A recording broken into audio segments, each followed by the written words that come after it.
Good morning, good afternoon, good evening, depending on when you're watching this, and welcome back to my Tekkit main tutorial. So following on from the last episode, all about pipes, we're now going to have a look at some advanced pipes.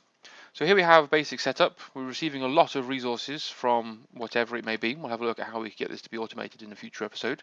And we have a diamond pipe, which is simply telling us that cobble, dirt, and gravel are heading up to this chest, and then all of the much more useful resources are being sorted down into this chest.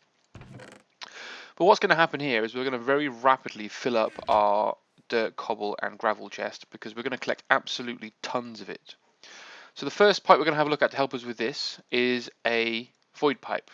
So it's some redstone and an ink sac around a piece of glass. And you get 8 of these, which is quite generous.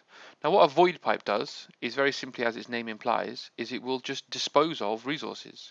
So rather than collecting warehouses full of dirt and cobble, if we don't want it, we can simply get rid of a pipe, put a void pipe in place, and then anything that goes into the void pipe will be voided. So it's just effectively deleting it from the world. So now rather than collecting it, so again we can have a look in here, there's going to be no more dirt arriving. It's just getting voided, allowing us very happily to keep track of and not necessarily need to store all of that nonsense. So that's very useful. That's the void pipe. The second pipe we've got here is a sandstone pipe. So it's just 2 pieces of sandstone around a piece of glass. Now the purpose of a sandstone pipe, I'll just grab some stone pipe as well. I might need some. I think I'm already using stone pipe. I think I might need some cobblestone pipe. Let's quickly run over here. One of these had something in it. Oh, come on. Unlucky. We'll just make some more.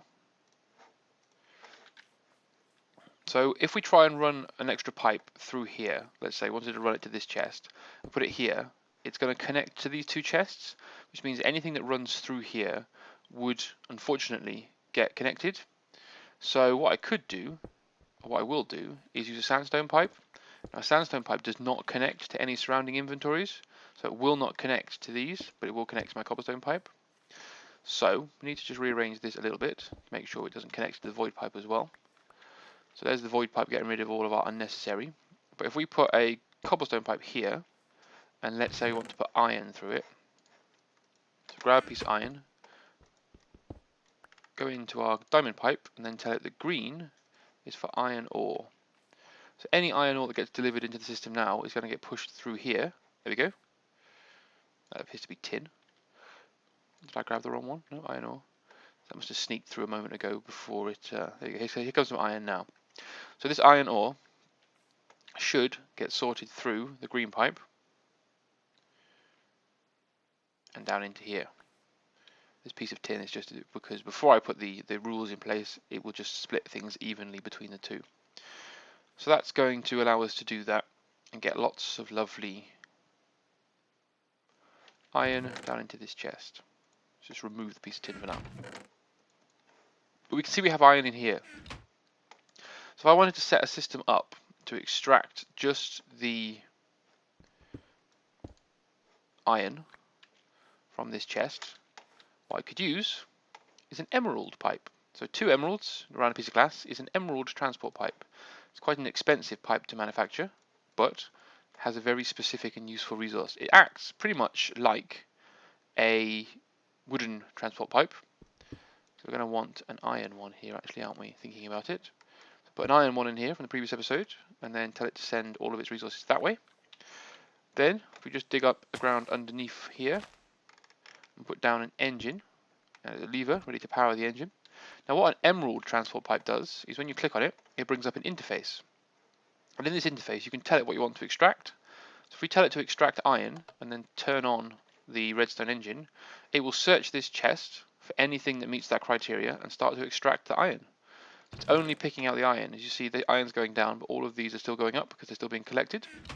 So I'm now transporting all of my iron from the system that I've got into this chest, which obviously could be, let's say, a pulverizer or a furnace, so that I could then be obviously making it into actually iron ingots. But I'm able to use my pipe network to sort items, get rid of what I don't need, and then transport what I'm interested right now into a chest or into a furnace, etc., so I can be using it. I could do the same thing. I could obviously take, let's say, gold, and add or replace the gold in here as a gold filter, and now it will start pulling out the gold instead. Or if I do both, it will pull out both. So whenever any gold or iron gets added, it will pull it through. So the emerald transport pipe is very useful at being specific about what you want to extract from a chest, which is very helpful. Okay. So those are void, sandstone, and emerald transport pipes. In here, we have an example for an obsidian transport pipe. Oh no, wait a second. I have missed one. This is the distribution transport pipe. Oh, nearly missed that one. So it's 2 iron, which would make an iron transport pipe, and then a redstone at the top gives you a distribution transport pipe. Now, a distribution transport pipe, as its name implies, is all about deciding how much you want to share between certain inventories. So if I was to put down a chest here as well, and then we break this just for a second, and put a distribution transport pipe in between, we see we get here a green and yellow. If I open this interface, I can then say I want to put 2 in there, 1 in there, none in there, none in there, none in there, none in there. And it will now, for every 2 that it puts down, whoops, that's the wrong colour. For every 2 that it puts down the turquoise, it will put 1 down the yellow. So we'll see we should have 2 in here, and then 1 goes in there. So basically, if I take all of this out, so we've got 18, turn this back on again, you'll see that as it gets through, here we go even higher, let's go 4. 4 in the turquoise, 1 in the yellow. So now every time iron arrives here, or anything arrives here, it will split it evenly amongst the inventories. So there's 1, there's 4, it's going to put 4 more in there, so this will become 8. Once this is 8, this will become 2, and so on and so forth. So that's the distribution transport pipe, very useful for splitting your resources between sealed chests. So maybe we wanted to make some dust with the 1 and iron ingots with the 2. So that would again allow us to separate to a pulverizer and a furnace, meaning that we could make the right number of resources, because we're going to need to combine dusts with other dusts to make special dusts as we start to advance.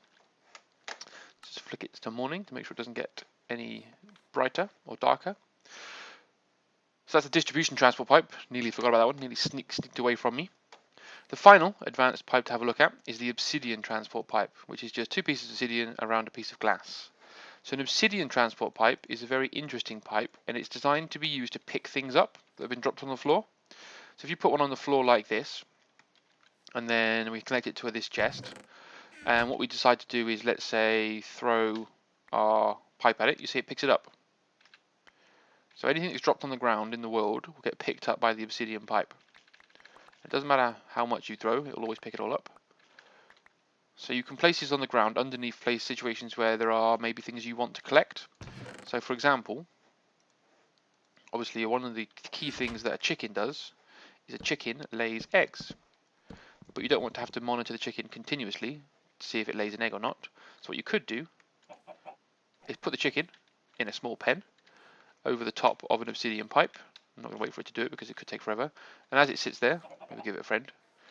As it sits there, it will eventually lay an egg, and that egg will drop on the floor, and the obsidian pipe will pick it up. And that way you can always keep track of or collect items that you wouldn't normally be able to collect because you're not able to monitor these animals permanently. So the obsidian transport pipe is very useful at picking up resources that are dropped. If I throw all these on the floor, as if they were laying eggs by the chickens, so let's say half an hour or so has passed, you see we've got 9 eggs in my chest. Comes some more.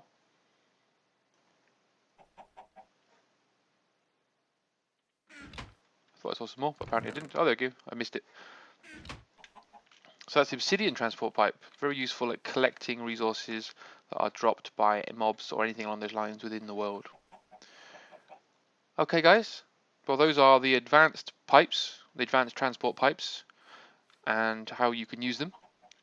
Oh, we're getting lots and lots of redstone now from my system, so that's pretty cool. So again, we'll have a look in the next episode perhaps at how we can get this sort of thing going on in the background, how we can get many resources being collected off for us and just delivered to us in our base.